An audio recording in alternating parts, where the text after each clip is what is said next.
It is the morning after the Baltimore Ravens lost to the Detroit Lions 38-30 on primetime. And frankly, ladies and gentlemen, I'm still pissed off about it, okay? On today's show, I'm going to give you 5 overreactions that I've seen on social media, other analysts saying pretty much everywhere, okay? And I'm going to tell you whether it's right to feel that way or whether we're being a little bit dramatic. Speaking of last night's loss, I want you to take the time and be the host. You guys listen to me yap all the time. It's your turn to do the yapping. Why did the Ravens lose to the Lions? It's a loaded question. It's a very open-ended question, but I want to hear from the flock. You let me know in the comment section down below. My number 1 overreaction, the first one we're going to talk about in week 3, Zach Orr needs to be fired. And frankly, guys, I don't think this is an overreaction. Now, do I think it's going to happen at some point this season? No, probably not, unless every team you play from here until December puts 40 on you. It's probably not going to happen anytime soon. But I think of everything that we've seen in his first, 22 games as a defensive coordinator, we've seen 16 bad. 6 or 7 good, right? In the last year, we thought it was figured out. We thought this team was taking a turn. And then now we're back to square one. We're back to where we were at the beginning of last year, which was a really bad defensive team. I mean, anybody can do anything against us. Any offensive line gets as much push as they want. Anytime you're in zone, the middle of the field seems to be wide open. And I don't get why it seems like this team has such good talent on it. Seems like we're playing a lot of zone. And I'm like, you got good corners. Let them go man up, okay? Let them go man up. The pass rush needs to get figured out. I get it. Nnamdi's out. Kyle Van Noy's out. That hurts it. I don't care. You got 0 sacks against the Lions. That's not good enough. Something needs to change. Why is Mike Green dropping into coverage every other snap? What's going on? I just don't think he was ready last year. And I think he got bailed out with Ardarius Washington being a hell of a football player and him taking a massive step up. I don't know. But I would not be mad at all if Zach Orr is gone at the end of this year. Number 2, second overreaction I'm hearing. Derrick Henry is washed, Joey. And I do think that is a little bit of an overreaction. Now, the fumbling problem, that's there. That's legitimate. Because we've gone 3 games, and he's fumbled the football 3 times. And 2 of those coming in late in the 4th quarter. At the worst times. But still, like yesterday, if you take away that first drive, he has 14 rushing. And I get it.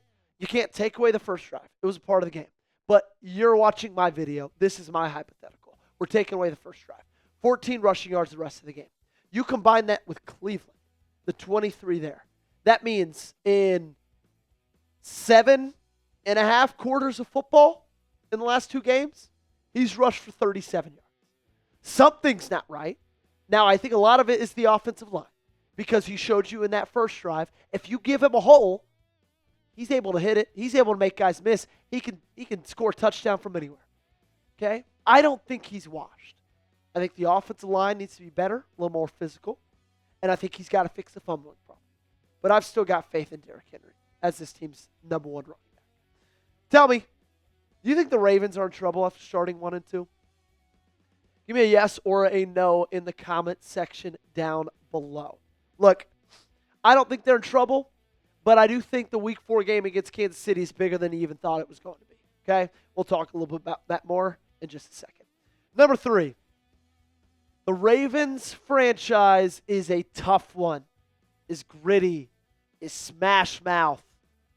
This is, I don't even want to say this is an overreaction. This just isn't true. It's just false now. They used to be a tough franchise. Play like a Raven. That means something. Not anymore, it doesn't. Not anymore. I am sick and tired of these 53 men on this roster getting the benefit of the groundwork that was laid on this franchise the past 30 years. They don't get to say they're a tough football team. They don't. They don't get to say they're physical. They're not. Sorry if that sounds harsh. That's just how it is. This team used to be tough. From 1996 to all the way, I'll say 2023. That might even be generous. But since that 2023 season, have any of us felt like this team has an ounce of physicality to it?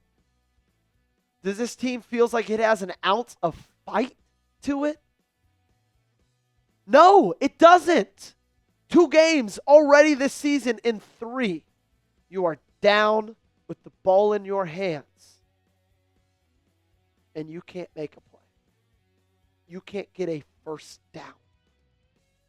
Something's off, man. Something's off on the offensive side of the ball. Something's off on the defensive side of the ball. And I said this last night, both in the live stream and my instant reaction. Your team is a reflection of your head coach. That's why the Lions play so fast and physical. That's why they're tough. This team is a reflection of John Harbaugh. I think he's grown stale to these players. I think he's grown stale to this organization. What hasn't grown stale is our friends at PrizePicks and their awesome, awesome deal they're giving you guys right now. If you download the PrizePicks app, use code CLNS, you can get $50 in lineups when you play your first $5 lineup. This episode is brought to you by PrizePicks. You and I make decisions every day, but on PrizePicks, being right can get you paid. Don't miss any of the excitement this season on PrizePicks, where it's good to be right. PrizePicks invented the flex play, which means you can still cash out even if your lineup isn't perfect. You can double your money even if one of your picks doesn't hit.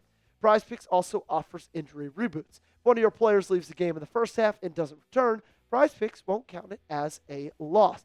And here's my PrizePicks from last night. This is the perfect reason to talk about the flex play because first one hit, second one hit, third one hit, fourth one unfortunately did not.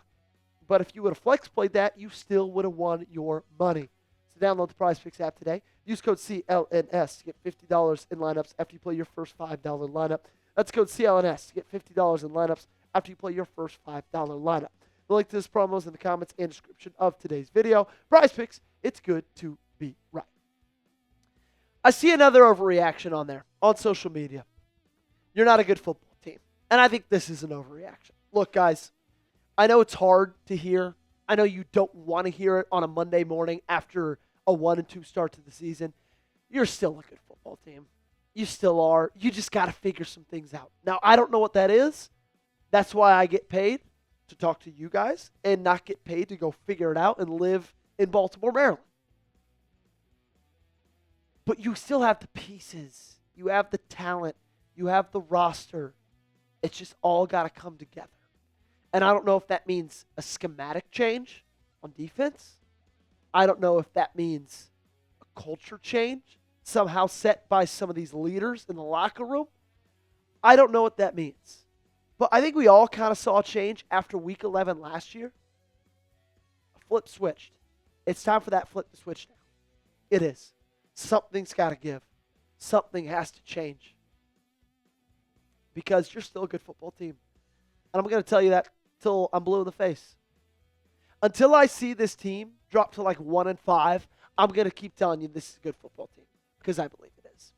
And my final overreaction, next week is a must-win. Guys, this is not an overreaction.